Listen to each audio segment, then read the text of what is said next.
maisha ni safari tu yana jinsi hiyo. Wakati mwingine katika maisha kuna changamoto ambazo tunapitia, na tunapopita katika zile changamoto tunapata watu wa kututia moyo, tunapata watu wa kutusaidia, tunapata watu wa kuwa karibu na sisi, tunapata watu. Wakati mwingine unaweza kupita katika changamoto, mchungaji kafika. Wakati mwingine unapita katika changamoto, mchungaji yatokea wala mzee wa kanisa hajaja. Wakati mwingine unategemea shemasi angefika, lakini unakuta shemasi pia hajafika, na unabaki peke yako pale katikati. Nini ambacho utafanya? Unahitaji kujitia nguvu wewe mwenyewe. Haleluya. Wakati wa mvua kwa mfano. Jamani, hii mvua na hali ya baridi na hali ya matope, usipojitia nguvu kanisani huendi. Bwana asifiwe sana. Maana wakati mwingine ile saa 12 ukiwa umejifunika blanketi ambayo liko vizuri, kandoto kale ka mwisho ndio kamemalizikia. Wakati umejifunika namna hii, unajifunua hivi kwamba ni saa ya kwenda kuoga na kujiandaa kwa ajili ya kwenda kanisani, unasikia uko nje kwenye bati, mvua inanyesha, ukifungulia dirishani inanyesha. Nini ambacho utafanya? Unahitaji kujitia nguvu mwenyewe. Kuna mazingira ambayo unaweza ukapitia katika shule, katika chuo, maeneo ya kazi, katika familia, hata katika ndoa pia. Waweza ukapita ndoa imepangwa watu wasaidiane, imepangwa watu watiane moyo, imepangwa watu wawe pamoja, washikane mikono. Lakini ngoja nikwambie, kuna wakati ambapo katika ndoa waweza ukategemea mume wako asimame kama mume, asisimame kama mume. Mke unafanyaje? Inabidi ujitie nguvu mwenyewe. Kuna wakati ambapo mwanaume anategemea kama mke wako, utapata mke ambaye atakusaidia katika mambo, lakini kinyume chake unaweza kupata mtu ambaye anahitaji kula na kunywa tu na kulala, hata kitu kingine. Sasa mwanaume inabidi ufanyaje? Inabidi ujitie nguvu mwenyewe. Haleluya. Lazima vitu viende. Samueli wa kwanza sura ya 30. Samueli wa kwanza sura ya 30.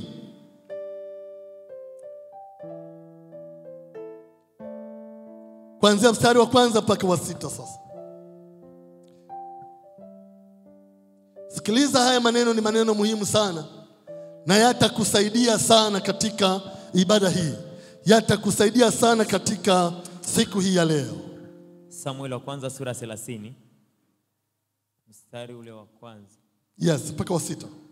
Ikawa Daudi na watu wake walipokuwa wamefika Siklagi siku ya 3, hao Wamaleki walikuwa wameshambulia Negebu na Siklagi. Nao wameupiga Siklagi na kuuchoma moto. Nao wamewachukua mateka wanawake waliokuwa wakubwa kwa wadogo.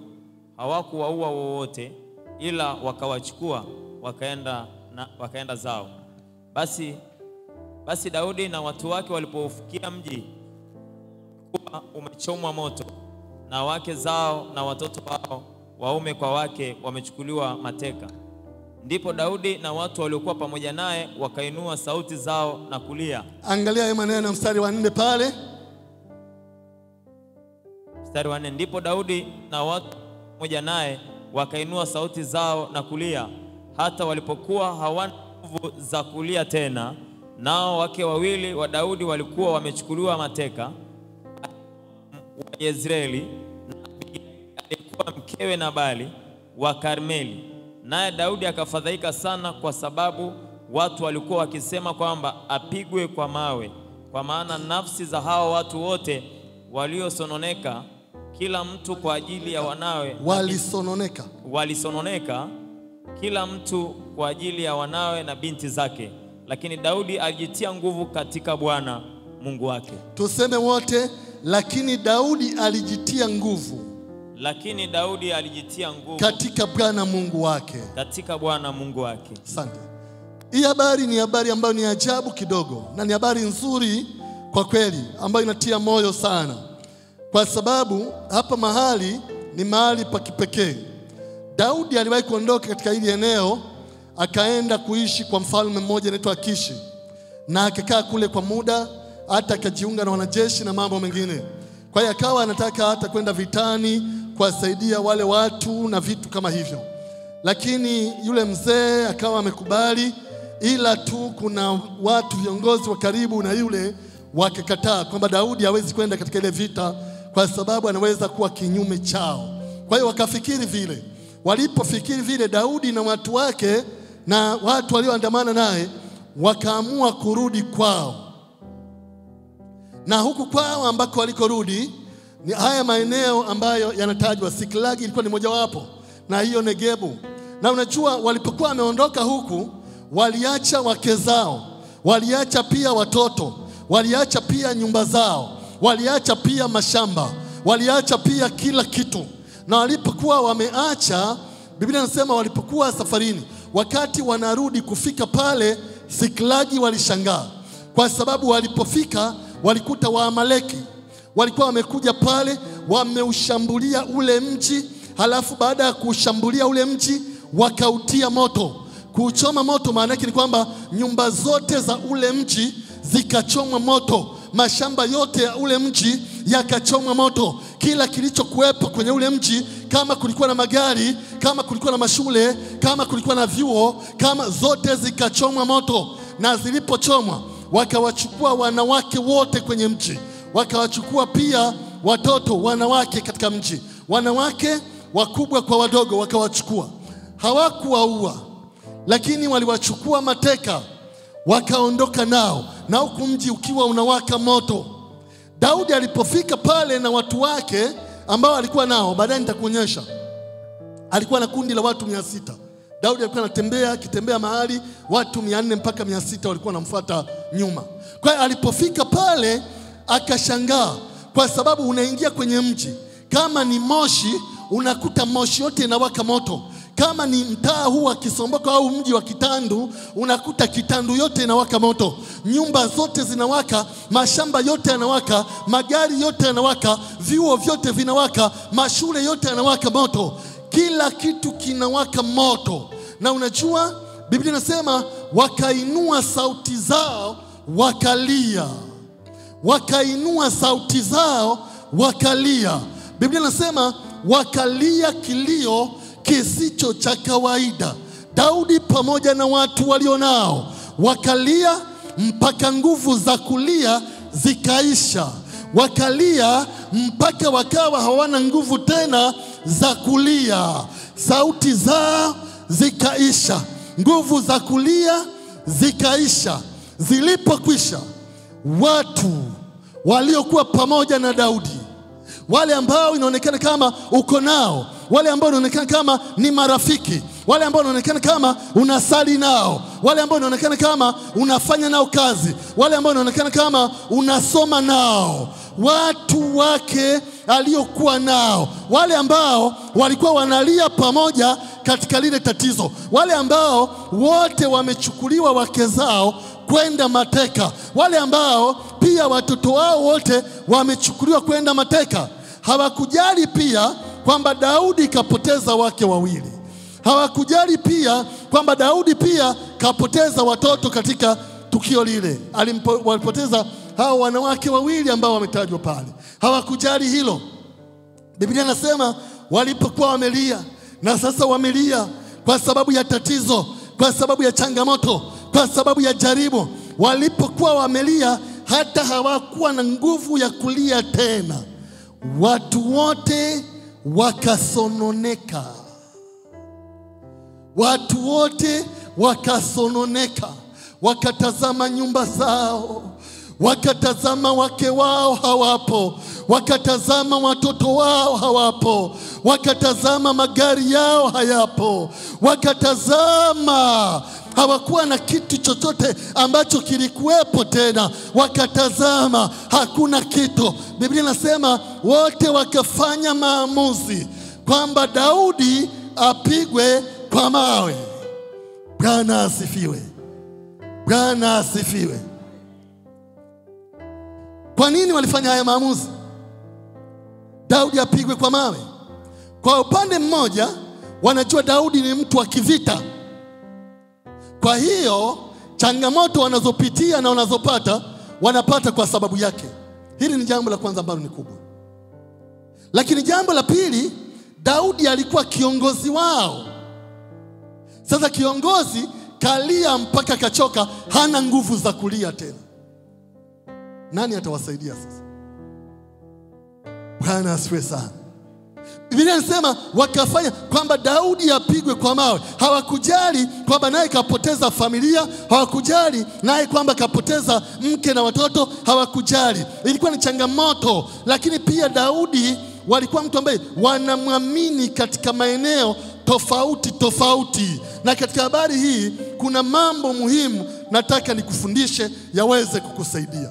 Bwana asifiwe sana. Yatakusaidia. Moja jambo ambalo ni muhimu, ndugu zangu, maisha ya wokovu ni ya ajabu.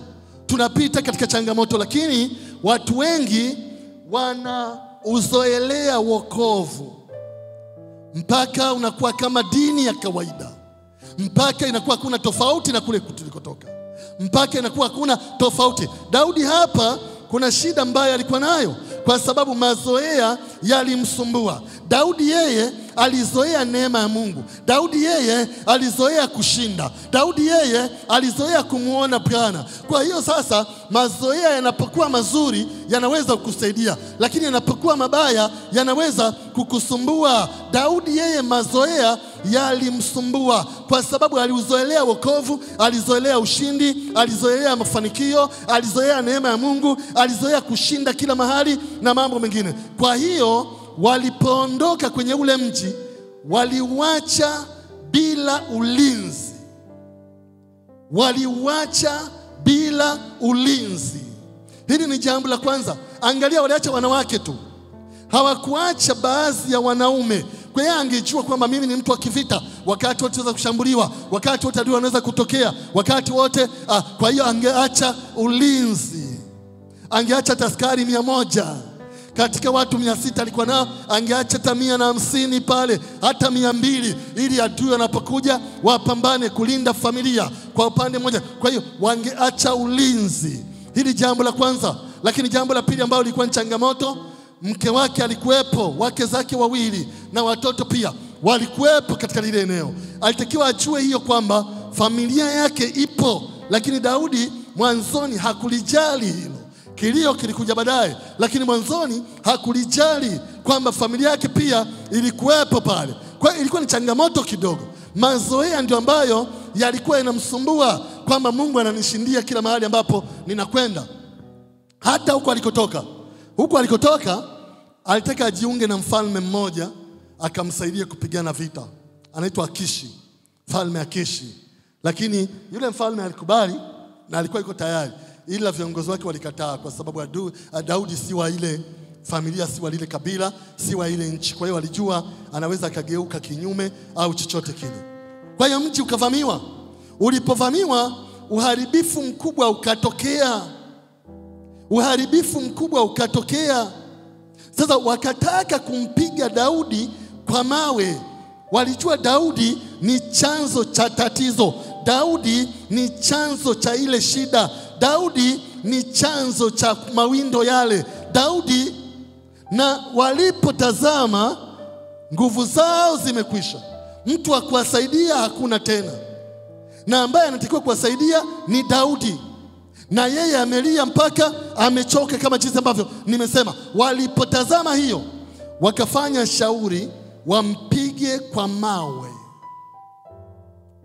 Nataka upate hii picha sasa kidogo, kwa sababu usipoipata haitakusaidia. Jaribu kufikiri, pata hii picha kwamba ni wewe.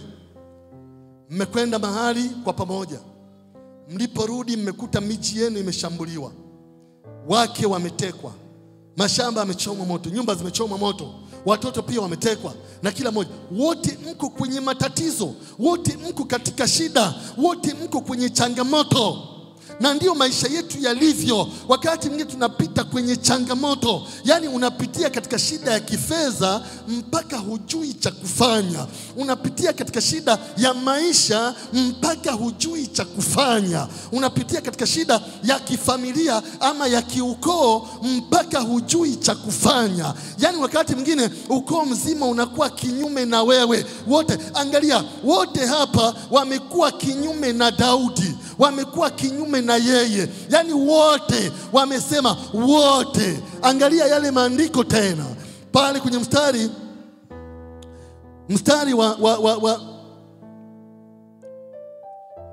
wa 6. Naye Daudi akafadhaika sana, kwa sababu watu walikuwa wakisema kwamba apigwe kwa mawe, kwa maana nafsi za hao watu wote walisononeka, kila mtu kwa ajili ya wanawe na kwa ajili ya binti zake. Lakini Daudi akajitia nguvu katika Bwana Mungu wake. Haleluya. Hivi umewahi kugeukwa na marafiki wewe kweli? Yani marafiki kabisa, au ndugu kabisa. Mimi nilipookoka, kwa sababu nitoka katika dini ya Kiislamu, walikataa wote, kabila zima na ukoo mzima, na wote walikataa wote. Unafanyaje? Angalia, ndugu wote, marafiki wote wamemkataa Daudi, wamempinga Daudi. Na hapa angalia, hawataji kwamba mchungaji kaja kumsaidia, hawataji kwamba mzee wa kanisa kaja kumtia nguvu, au mashemasi walitokea kwa haraka kumbeba.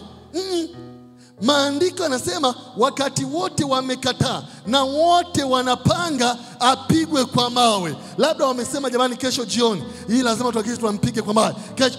Biblia inasema Daudi akajitia nguvu. Haleluya.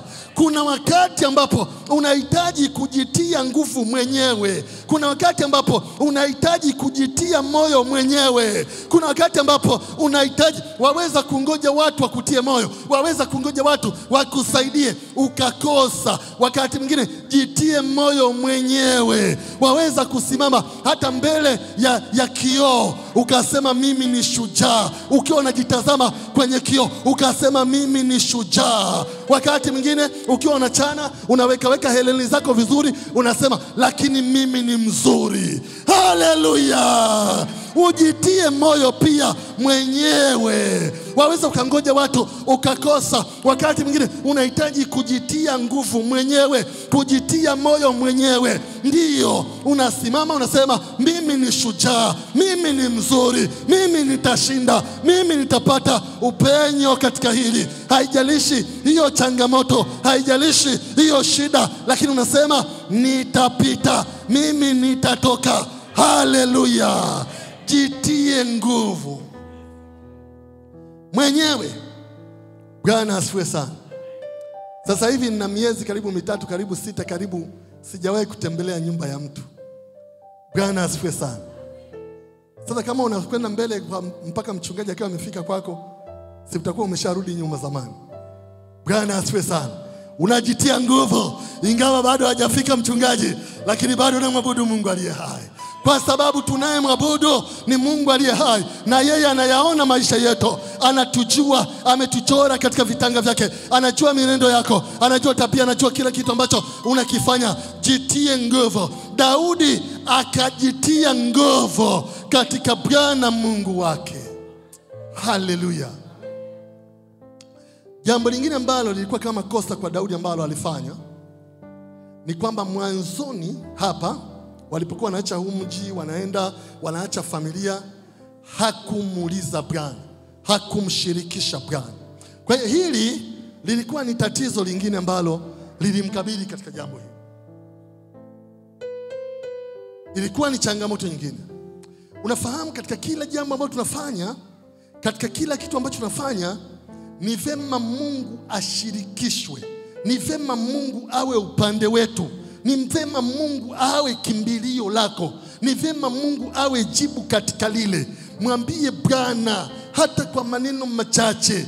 Je, niende katika hii au nisiende? Je, niende katika hii kazi au nisiende? Je, nimkubali huyo mchumba au hapana? Je, sema na Bwana. Daudi hawakufanya hivyo mwanzoni. Kwa hiyo waliacha hii familia, waliacha wale, mji mzima umechomwa. Na hawa watu walikuwa ni watu makatili kweli. Si kwamba walipiga tu mji wa Amaleki hawa. Si kwamba walipiga tu mji na kushambulia, lakini waliteka watu, na baada ya kuwateka wanawake wote wametekwa, wanaume wote wametekwa, watoto wote wametekwa. Wanaume ndio hao wamekwenda huko katika wanamfuata Daudi na mambo mengine. Hawa watu walipomaliza wakaona tusiache hivi, wakauchoma moto. Yani mkija mkute majivu, mkija msikute kitu. Sikiliza nikwambie, wakati mwingine kuna watu wako hivyo, ni tabia za kichawi. Yani anashambulia mtu, halafu baada ya kumshambulia anamfanyia pia mabaya. Yani anataka kuona mabaya. Ni kama watu ambao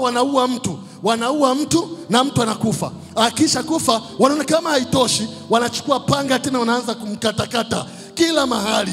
Kwa nini? Ni ubaya wa ajabu. Hao Amaleki walikuwa ni watu wabaya, walikuwa wamekusudia mabaya, lakini Biblia inasema Daudi akajitia nguvu kwa Bwana Mungu wake. Sikilizeni kanisa, niwaambie, kwenye changamoto, kwenye jambo lolote gumu, lolote ambalo unapitia katika maisha au chochote, mjitie nguvu katika Bwana, na unaweza kukabiliana changamoto yoyote, kwa sababu kila changamoto ambayo inakuja, hakuna changamoto itakayokuua. Mungu hawezi kuachilia changamoto itakayokuua. Hawezi kuangalia kuachilia changamoto itakayokumaliza. Changamoto ambayo ataachilia na jaribu ambalo ataachilia ni lile analojua unalimudu, ni lile analojua kwamba lina mlango wa kutokea, ni lile analojua kabisa kwamba hili atashinda huyu mwanangu. Ukishindwa ni wewe umeshindwa, lakini Mungu anajua utashinda. Unajua kuna vyanzo vitatu vya changamoto. Kwanza ni Mungu mwenyewe, kwa sababu Mungu anapoleta changamoto kwa mtu anapima imani yake. Hili ni jambo la kwanza. Lakini Mungu pia anapoleta changamoto kwa mtu anataka kumfundisha. Inawezekana Mungu akaleta kwa sababu anataka kukufundisha, lakini chanzo kingine cha changamoto huwa ni sisi wenyewe katika maneno. Maneno yetu ni muhimu. Kila mmoja anakula matunda ya kinywa chake. Tumbo la mtu linajazwa matunda ya midomo yake. Unasema nini? Yale maneno ya kipumbavu, yale maneno ya uongo, yale maneno ya hasira.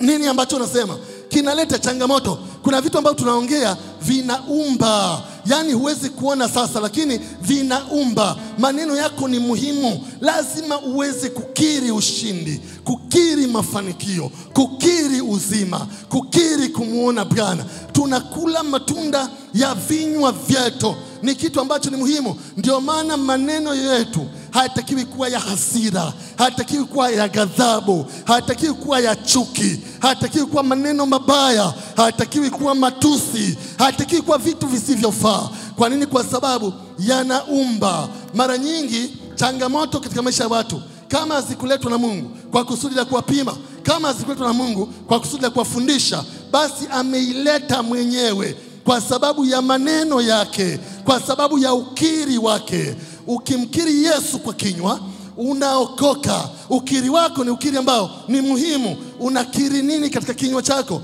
Unasema nini katika kinywa chako? Wewe mwenyewe chaweza kuwa chanzo cha matatizo. Kuna watu wanapita kwenye changamoto, kuna watu wanapita kwenye matatizo ya kifamilia, ya ndoa, ya nyumba, ya kazi na chochote, lakini kwa sababu wao wenyewe ndiyo vyanzo vya matatizo hayo. Wakati mwingine vitu vinaanza kama mbegu. Na hii ni katika jambo la tatu, ambaye mwanzilishi mwingine wa changamoto, ambaye kama jambo la tatu ni Shetani. Shetani ndiye ambaye tunamjua sana. Karibu kila mtu anamjua Shetani. Ndiye mbaya, ndiye mleta changamoto, ndiye ambaye analeta shida, ndiye anayeleta majaribu. Ni kweli, Shetani ni baba wa uongo. Shetani ni mletaji wa changamoto. Shetani ni muuaji. Shetani, na unajua niliwaambia hapa wakati fulani, labda tuisome ile andiko tena, Mathayo 13:25. Hebu tusome ile andiko, Mathayo 13:25.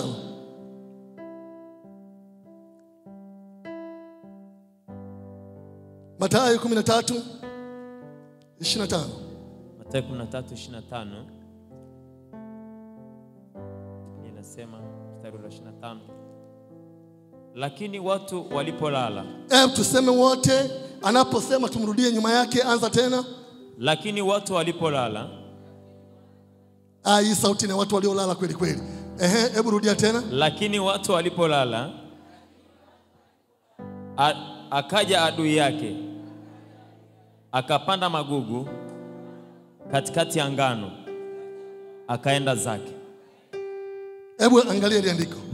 Ili andiko ni la ajabu mno, na kusema kweli ni la ajabu sana. Yaani huwezi kulijua uzito wake mpaka ulitafakari kwa undani. Huyu mtu alikuwa na shamba zuri limepandwa vitu, ila watu walipolala, hebu tuseme wote, watu walipolala, hakupanda mbegu kabla hawajalala. Yaani alingojea walale, alingojea kwaya ilale kwanza, alingojea watu wa praise and worship walale kwanza, alingojea wanawake kanisani walale kwanza, aliwangojea vijana walale kwanza, alingojea walale. Lakini watu walipolala, akaja adui yake. Watu walipolala, akaja adui yake, akapanda magugu, akapanda mbegu. Halafu huyu jamaa ni waajabu sana. Alipopanda mbegu, hakutafuta maji ya kuimwagilia.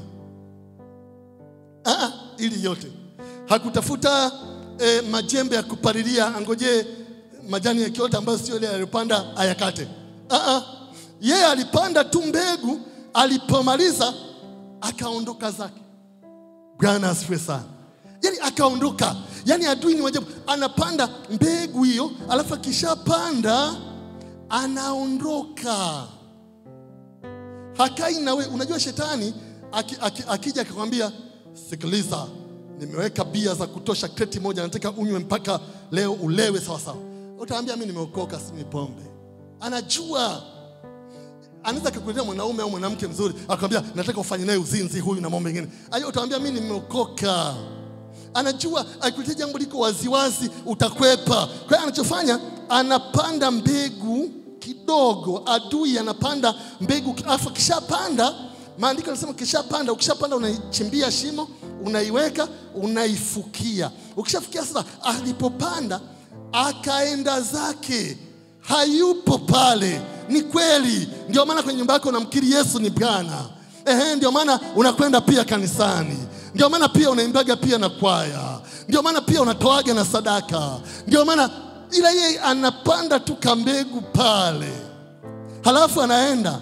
Na ndio maana tuna watu waliokoka lakini wana hasira za kupita kawaida. Ndio maana tuna watu waliokoka lakini wanachukiana si kawaida. Ndio maana tuna watu ambao wameokoka leo lakini wana hasira. Ndio maana tuna watu wameokoka leo lakini wanatafuta mtu fulani apate mabaya. Yaani wakisikia mtu amepata mabaya wanafurahi. Hiyo sio roho ya kiungu. Kuna mbegu ilipandwa. Ndio maana unapoona mtu amefanya uzinzi leo, usifikiri kwamba leo hii ndio kaamka, baada ya kuamka kakumbuka uzinzi kaenda kuzini. Hapana. Uzinzi unaanzia kwenye fikra, unaanzia mbali. Unapoona mtu anaanguka leo kwenye uzinzi, hizo process zilianza miezi 6 iliyopita. Zilianza hata miezi 3 iliyopita.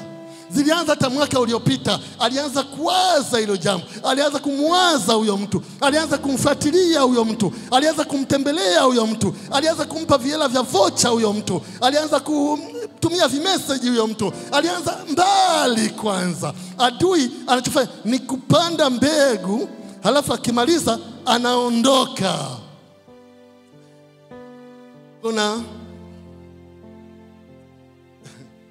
Okay, wacha niache hilo. Nitaka niseme kitu fulani. Lakini ninachotaka niseme ni nini? Akishapanda, hata kwenye ndoa, hata maeneo ya kazi, hata kwenye biashara, hata kwenye huduma, hata kwenye popote pale, akishapanda kwenye familia hivi kambegu kadogo pale, anaondoka. Ila hiyo ndoa kama ni kambegu kapanda, sio kwamba itavunjika wakati huo huo. Hapana. Haivunjiki wakati.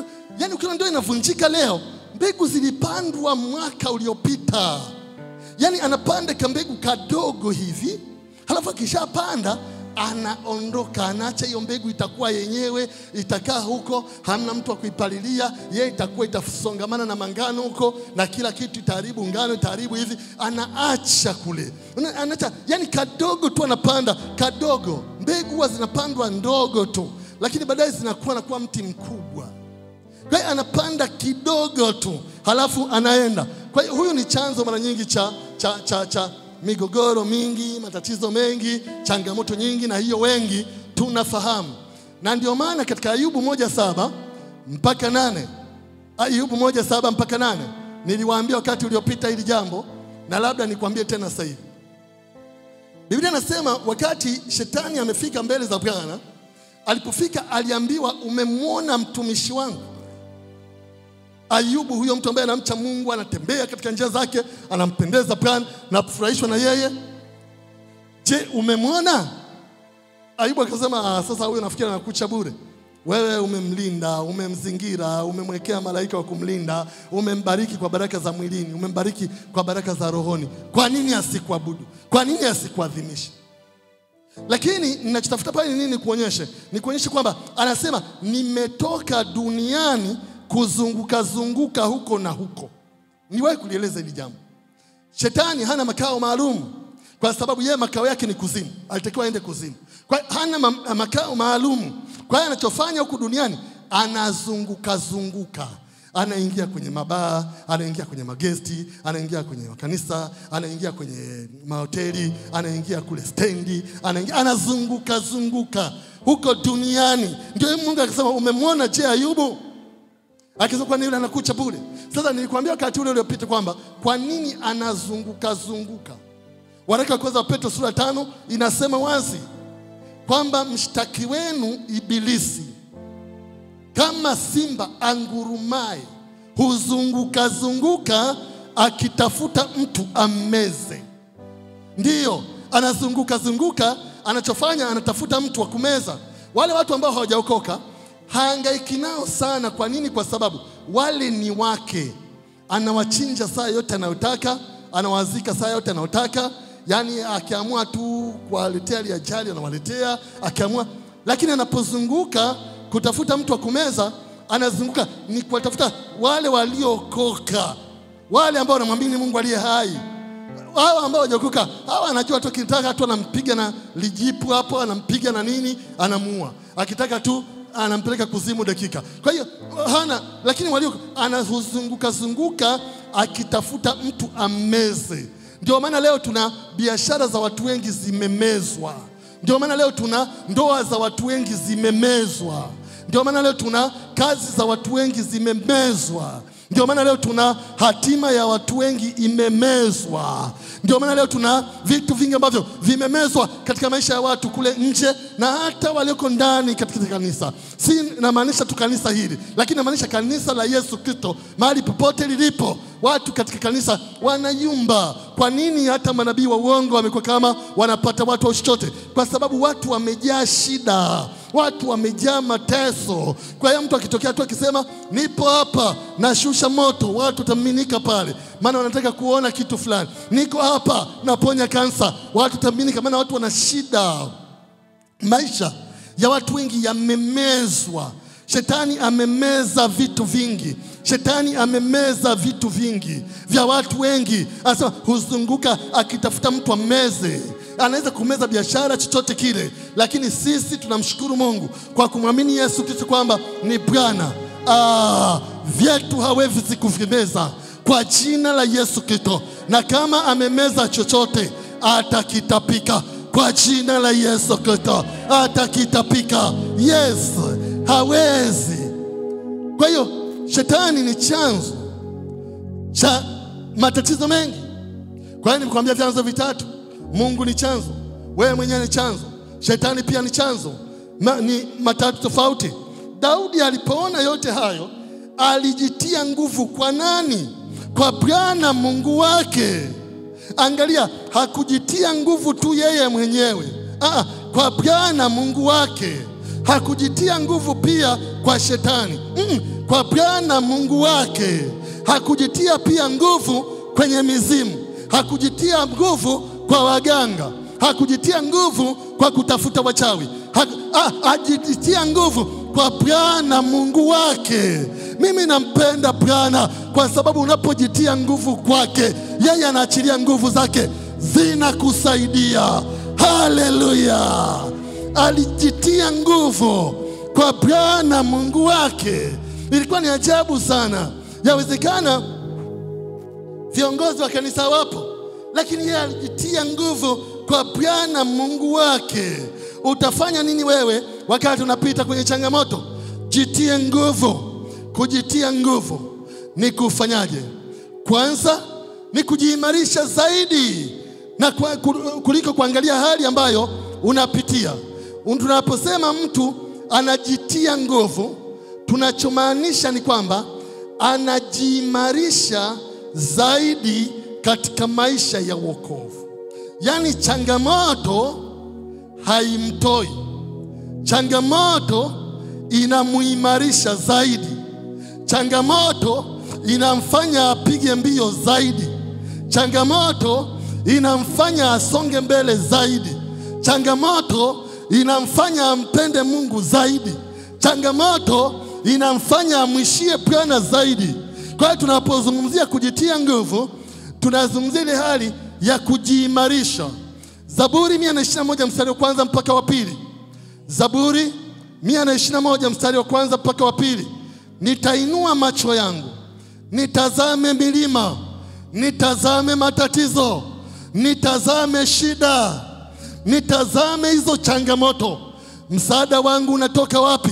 Msaada wangu katika Bwana aliyezifanya mbingu na nchi. Kwa sababu alifanya mbingu, kwa sababu alifanya nchi, hashindwi kufanya kwenye shida yako, hashindwi kufanya kwenye tatizo lako.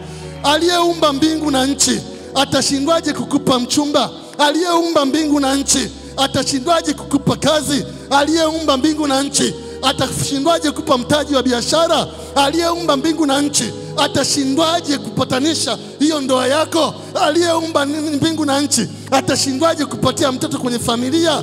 Aliyeumba mbingu na nchi atashindwaje kukupatia faida kwenye biashara? Anasema msaada wangu katika Bwana aliyezifanya mbingu na nchi.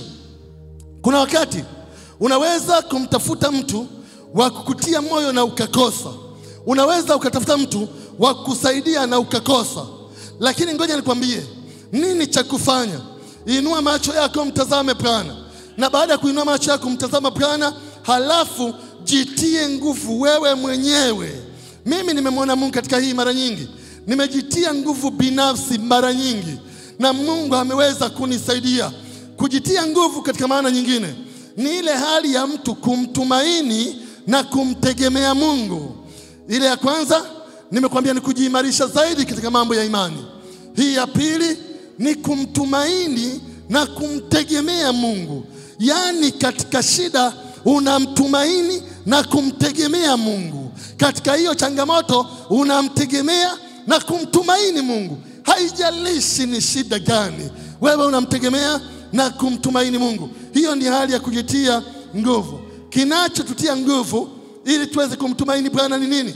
Ni zile ahadi ambazo zimetajwa katika maandiko. Ni zile ahadi ambazo zimetajwa katika Biblia. Changamoto huwa ni sehemu ya maisha ya Kikristo, si kitu cha kuogopa. Changamoto tunazopitia ni ndogo ndogo. Shida tunazopitia ni ndogo ndogo. Hivi tungepita zile za kina Paulo tungefika wapi? Hivi tungepita zile za kina Petro tungefika wapi? Unahubiri injili, unakamatwa, unachapwa mijedi, unavuliwa nguo. Mbele za watu unavuliwa nguo, pigwa mijeledi ya kutosha, unafungwa gerezani. Watu wamepita kwenye mapito, lakini changamoto ni kitu cha kawaida katika maisha ya Kikristo, wala si jambo la kuogopesha. Ni kweli kwa aina moja ama nyingine inawezekana changamoto ikakusumbua, lakini kila changamoto ina mlango wa kutokea. Kwa hiyo usiogope changamoto yoyote. Daudi alijitia nguvu, na ngoja nikwambie, Daudi alipojitia nguvu, hata wewe pia unapojitia nguvu, alirejesha kila kitu ambacho kilipotea. Alirejesha kila kitu ambacho kilipotea. Unapojitia nguvu, unakuwa tayari kurejesha kila kitu kilichopotea. Kila kilichopotea. Fedha zilizopotea, mtaji uliopotea, ndoa iliyopotea, chochote kilichopotea, kama utajitia nguvu binafsi, unakuwa tayari kurejesha. Samuel kwanza 30, turudi pale tumalizie. Nataka tumalizie hapo. Samueli wa kwanza 30, turudi pale. Ni pale pale tulipotoka. Lakini sasa ngoja Elisha nitasoma tu hapo mwenyewe ili nieleze mambo fulani. Samueli wa kwanza sura ya 30. Sasa tuendee mstari wa 7. Mwanzo tulikomeshia wa 6, tuendee wa 7. Mfike pale katika Biblia. Kisha Daudi akamwambia Abiathari kuhani, mwana wa Ahimeleki, tafadhali niletee hapa hiyo naivera. Naye Abiathari akamletea Daudi naivera huko. Daudi akauliza kwa Bwana. Angalia sasa, amerudi upande wa Mungu sasa. Anauliza. Sio kama kule alikokwenda. Sasa anauliza. Kwenye mstari wa 8, Daudi akauliza kwa Bwana akasema, je, nikiwafuata jeshi hili nitawapata? Naye akamjibu, fuata, kwa kuwa hakika utawapata, nawe hukosi, utawapokonya wote. Hebu sikiliza. Daudi anamuuliza Bwana kwamba sasa watu wanalia kila mahali. Tumelia mpaka nguvu zimekwisha. Na sasa watu wote wamesononeka na wote wanataka kunipiga kwa mawe. Je, anamuuliza Bwana, niwafuate hili jeshi? Na kama nikiwafuata, je, nitawapata? Kama nikiwafuata, je, nitawapata? Wakati mwingine tunaogopa maadui. Lakini maadui si kitu cha kuogopa. Niwafuate na nikiwafuata nitawapata. Akasema wafuate, utawapata na utawapokonya. Vile walivyochukua, utawapokonya. Chochote ambacho wamechukua, utawapokonya. Vile walivyochukua, utawapokonya. Mchana wa leo, vitu ambavyo vimechukuliwa na watu ambao ni adui, upande wa pili ni mchana wa kuwapokonya kwa jina la Yesu Kristo. Utawapokonya. Utawapokonya. Wafate na utawapokonya vyote walivyochukua, vyote ambavyo ni haki yako. Utawapokonya. Katika mstari wa 9, basi Daudi akaenda yeye na wale watu 600. Angalia, watu walikuwa wamegeuka wanataka kumpiga kwa mawe. Sasa Daudi anawapa neno la tumaini. Sikilizeni, ni kweli wote mnataka kunyanyua mawe, ni kweli wote mnataka kunipiga, ni kweli wote mko tayari kwa kuniua. Lakini sasa sikilizeni, Bwana amesema na mimi kwamba tuwafate watu wale, tutawapata na tutawapokonya kila kitu. Ngoja nikwambie kitu kimoja. Unapopita katika changamoto na shida fulani kwa aina moja ama nyingine, nini cha kufanya? Pata neno la Mungu. Neno likutie moyo. Zile ahadi za Bwana zitakutia moyo kuweza kusonga mbele. Anawaambia twendeni, tutawafuata watu 600. Ndio maana nikwambia walikuwa ni watu wengi. 600. Angeacha hata 200 wawe walinzi. Lakini watu 600. Mstari wa 9. Basi Daudi akaenda yeye na wale watu 600 waliokuwa pamoja naye. Nao wakaifikiria kijito cha Besori, ambapo wale walioachwa nyuma walikaa. Lakini Daudi akakaza kufuata yeye na watu 400, kwa maana watu 200 walikaa nyuma, ambao walitaka kuzimia hata wakuweza kuvuka hicho kijito cha Besori. Walikuwa watu 600 wanakwenda kuwafuata, lakini mwendo wa kuwafuata ulikuwa ni mrefu. Na katika kuwafuata watu 200 wakachoka, watu 200 wakazimia njiani kwa sababu ya njaa, njiani kwa sababu ya kiu. Wakawaacha mahali wale 200 waliochoka, lakini wao 400 wakasonga mbele. Huu ni mfano katika kanisa. Wakati mwingine tuko wengi, lakini kuna watu ambao 200 wanazimia njiani. Kuna watu ambao wanachoka njiani. Kuna watu ambao wanapata mashambulizi. Wewe usisimame. Wao waache wapumzike mahali, waache wakae na ng'ombe, waache wakae na vitu, waache wakae, lakini wewe songa mbele. Ndio maana kwenye wimbo tumesema mbele tunaendelea, mbele tunaendelea, mbele tunaendelea, mbele tunaendelea, na tunazidi kusimama. Haleluya. Kwa hiyo akaenda na watu 400. Lakini Daudi, mstari wa 10, akakaza kufuata yeye na watu 400, kwa maana watu 200 walikaa nyuma, ambao walitaka kuzimia hata wakuweza kukivuka hicho kijito cha Besori. Nao wakamkuta Misri mavueni, wakamleta kwa Daudi na kumpa chakula, naye akala. Nao wakampa na maji ya kunywa. Kisha wakampa kipande cha mkate wa tini na vishada 2 vya zabibu. Naye akiisha kula, roho yake ikamrudia, kwa maana alikuwa hakula chakula wala kunywa maji siku 3 mchana na usiku. Ndipo Daudi akamuuliza, wewe mtu wa nani? Na umetoka wapi? Naye akasema, mimi ni mtu kijana, mimi ni kijana wa Misri, mtumwa wa Mwamaleki mmoja. Bwana wangu aliniacha kwa sababu tangu siku hizi 3 nalishikwa na ugonjwa. Sisi tulishambulia Negebu ya Wakerethi na milki ya Yuda na Negebu ya Kalebu, na huo mji wa Siklagi tukauchoma moto. Ule mji wao sasa. Na huo mji wa Siklagi tukauchoma moto. Daudi akamwambia, je, wewe utaniongoza chini hata nifikirie hilo jeshi? Naye akasema, uniapie kwa Mungu ya kwamba hutaniua wala kunitia mikononi mwa huyo bwana wangu, nami nitakuongoza chini na hata kufikiria jeshi hilo. Mstari wa 16, na hapo alipokuwa amewaongoza chini, tazama, hao walikuwa wametawanyika juu ya nchi yote, wakila na kunywa na kufanya karamu kwa sababu ya hizo nyara kubwa walizozichukua katika nchi ya Wafilisti na katika nchi ya Yuda. Naye Daudi akawapiga tangu ukungu wa jioni hata jioni siku ya pili. Hakuna aliyeokoka ila vijana 400 waliopanda ngamia na kukimbia. Daudi akawapokonya wote waliokuwa wamechukuliwa na Waamaleki. Naye Daudi akawaokoa wakeze 2, wala hawakupotewa na kitu, mdogo wala mkubwa, wana wala binti, njara wala chochote walichojitwalia hao. Daudi akavirudisha vyote. Hebu tuseme, Daudi akavirudisha vyote. Sema tena, Daudi akavirudisha vyote. Mchana wa leo ni mchana wa kurudisha vyote. Nasema kurudisha vyote. Nasema kurudisha vyote. Nasema kurudisha vyote. Nasema kurudisha vyote. Hii story ni story ya ajabu. Lakini kile ambacho nataka ukione cha ajabu zaidi, walipokuwa wanaendelea na safari ili kuliendea lile jeshi, njiani wakakutana na kijana mmoja. Alikuwa amechoka, hakuwa kwenye kundi lao, hakuwa upande wao. Na unajua kijana alikuwa amechoka, ana njaa, ana hema kwa shida, hana chakula, hana maji, hana hivi, na kwa kweli kwa sura, kwa umbo, kwa kila kitu yuko upande wa wale maadui. Maana yeye alikuwa mtumwa wa Mwamaleki mmoja, ambao wao wanasema wazi walishambulia Negebu, walishambulia wakauchoma moto Siklagi.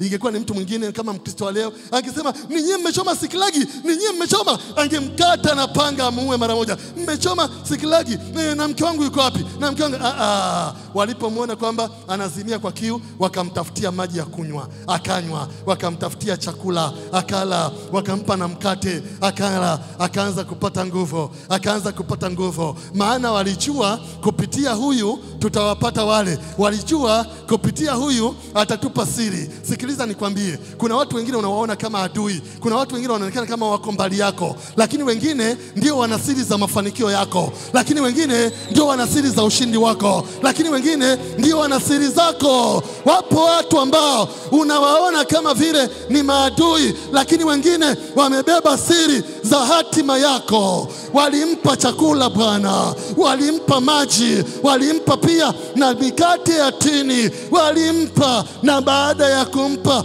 akapata nguvu. Sikiliza nikwambie, kuna watu yawezekana wakawa kama ni maadui, lakini waweza kuwasaidia kwa sababu wewe una malengo. Unaweza kumsaidia mtu kwa sababu atatimiza lengo lako. Kuna mpango unao. Si kila anayeonekana adui kwamba ni adui tu. Kuna maadui wengine wanafanyika msaada kwenye maisha. Ndugu zake Yusufu walikuwa maadui, lakini maadui ambao walimpeleka katika hatima kubwa. Mchana wa leo nakuombea kwamba adui zako wakupeleke kwenye hatima kubwa. Adui zako wakupeleke kwenye hatima kubwa. Adui zako wakupeleke. Walipompa chakula na maji, Daudi akamuuliza, sasa utaniongoza niweze kulifikiria jeshi, njue wamekwenda njia ipi, wamekwenda ipi?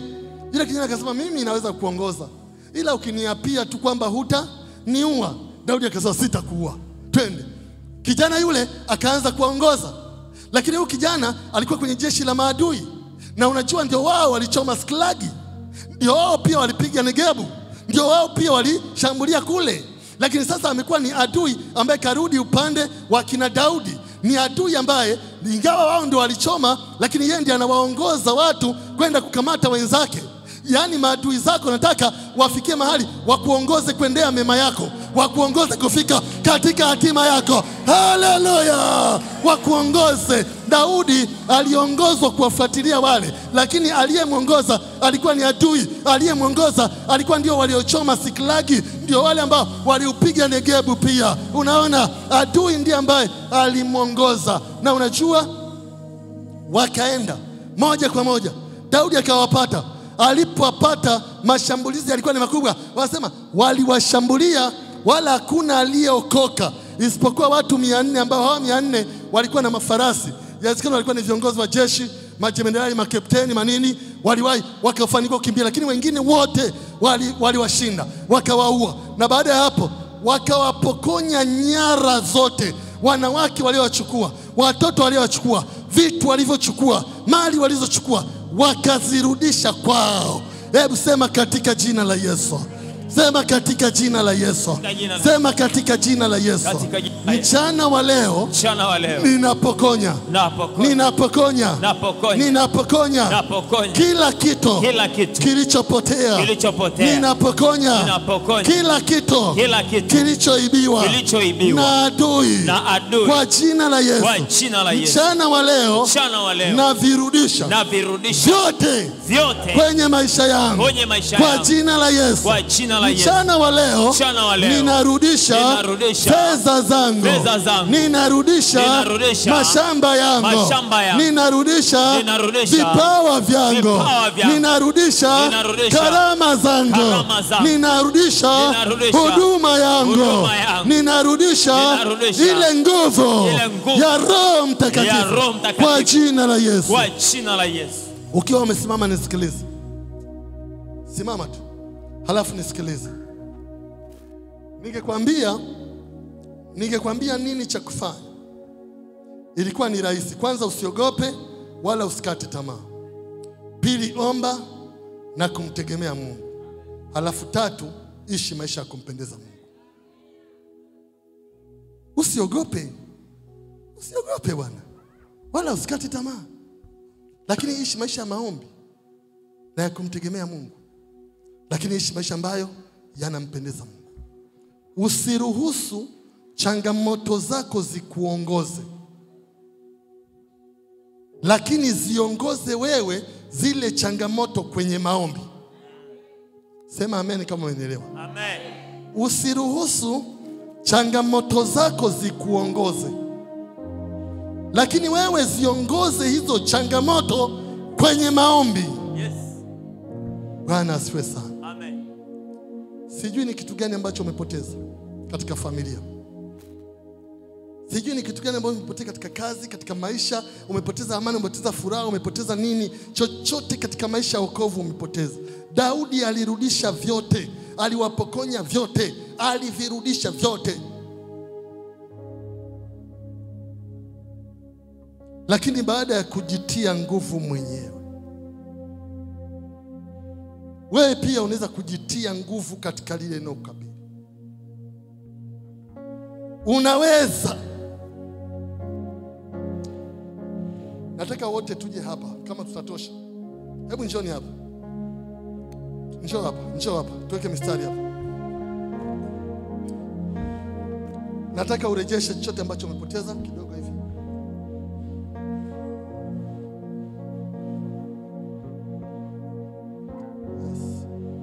Yes. Rapo sekapa sikashaka. Sogea tena mbele hatua moja zaidi. Okay, asante. Sogea tu. Pale tupate nafasi, ingia kwenye mstari. Na kama ukikosa nafasi, hata ukiwa chini ya ngazi ya mimbari ni sawa, au line moja kwenye viti pale, kirudi pale ni sawa. Lengo ni kwamba kila mmoja arejeshe kile ambacho amepoteza. Wakati mwingine ni kweli hujapoteza vitu vya kawaida, lakini umepoteza tu amani. Umepoteza tu furaha. Hebu weka mikono yako chini. Nataka ufanye maombi, lakini utafanyia hapa kwenye madhabahu hii. Utafanyia hapa kwenye madhabahu hii. Madhabahu ya Betheli ni madhabahu ambayo inajibu, ni madhabahu ambayo inanena mema, ni madhabahu ambayo ina majibu yako pia. Wakati mwingine tunapoteza faida katika biashara. Ulikuwa unapata faida 10,000, 15 kila siku, na baadaye sasa imerudi 7,8,6, 7,8,6. Nataka ufanye maombi bila kuogopa mtu, lakini utafanyia hapa kwenye madhabahu. Weka mikono yako juu yote miwili. Fumba macho. Sema Bwana Yesu. Sema kwa sauti Bwana Yesu. Sema tena Bwana Yesu. Mchana wa leo niko mbele zako. Niko mbele zako. Bwana, naja mbele zako kwa jina la Yesu. Neno lako limesema nijitie nguvu mimi mwenyewe katika jina la Yesu.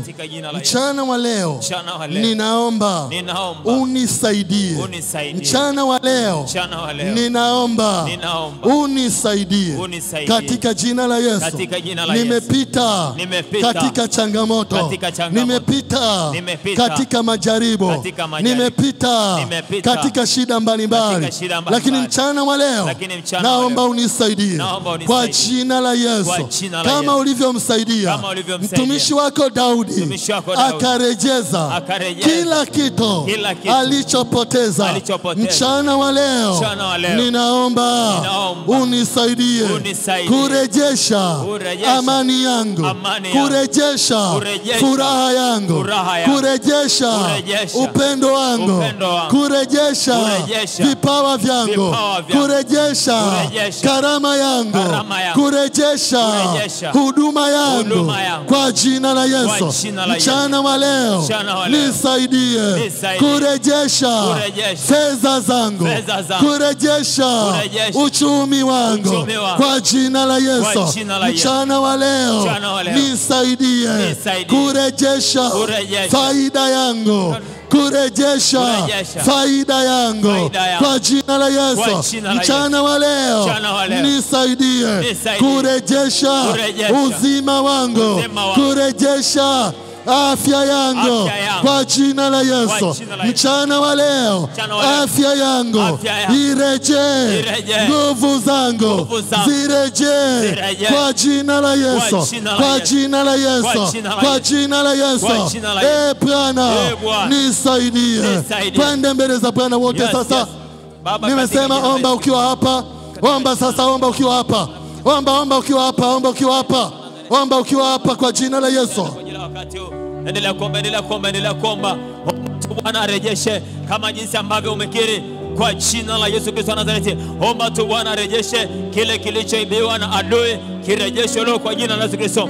Bwana ukarejeshe tena kwa jina la Yesu Kristo wa Nazareti. Kila kilichoibiwa, afya yetu iliyoibiwa, uchumi wetu ulioibiwa, faida yetu iliyoibiwa, karama zetu zilizoibiwa, vipawa vyetu vilivyoibiwa, tunarejesha leo kwa jina la Yesu Kristo. Tunarejesha sasa, tunarejesha. Endelea kuomba, endelea kuomba, endelea kuomba, usinyamaze. Biblia inasema kwa kinywa chako utapata wokovu, lakini kwa moyo wako utapata haki. Usinyamaze, endelea kuomba, endelea kuomba. Wewe endelea kuomba tu. Bwana anarejesha sasa, Bwana anarejesha sasa. Kila kilichoibiwa kinarejeshwa kwa jina la Yesu Kristo wa Nazareti. Natuma malaika wa Bwana waende sasa kwenye maeneo yote ambayo adui ameshikilia vitu vyetu ambavyo wameiba wakavishikilia. Sasa wale walioshikilia uchumi wetu, wale walioshikilia fedha yetu, wale walioshikilia biashara yetu, wale walioshikilia mitaji yetu, wale walioshikilia afya zetu, warejeshe leo kwa jina la Yesu Kristo. Achia sasa, achia sasa. Hautashika, endelea kuomba. Haribu sasa kila mpango, amuru sasa, waachie sasa. Daudi alivyowakota kama jinsi ambavyo tumefundishwa, Daudi akawapokonya. Sio swala la kuniona, nataka uende sasa uchukue kwa nguvu zako, uwanyang'anye sasa katika ulimwengu wa roho. Uchukue kipawa chako, uchukue afya yako iliyoibiwa, uchukue uchumi wako ulioibiwa, uchukue ile faida walioshikilia kwa jina la Yesu Kristo wa Nazareti. Nachukua leo katika jina la Yesu Kristo. Nachukua sasa kila kilichoibiwa, nachukua ile faida iliyoibiwa, nachukua sasa. Endelea kuchukua, usinyamaze. Ni jambo la kivita. Wewe chukua chukua sasa. Kila kilichoibiwa unakichukua. Afya yako iliyoibiwa unawapokonya sasa. Yule mchawi aliyeshikilia afya yako, ambaye amekuwa akiachilia magonjwa kwenye moyo wako, kwenye nafsi yako, wapokonye sasa. Ule uzima wako walioshikilia kwa jina la Yesu Nazareti.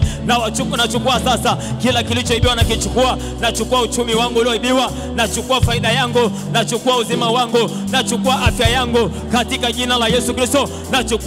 Nachukua sasa. Nasema majini yaliyoshikilia uchumi wangu na yapokonya sasa kwenye mikono yao katika jina la Yesu Kristo Nazareti. Na wapokonya katika jina la Yesu. Afya yangu, uchumi wangu, vipawa vyangu walivyoshikilia, na wapokonya leo kwa jina la Yesu. Leo ni mwisho, natangaza hawatashikilia uchumi wangu tena, hawatashikilia afya yangu tena, hawatashikilia mali zangu tena, hawatashikilia nyumba yangu tena katika jina la Yesu Kristo Nazareti.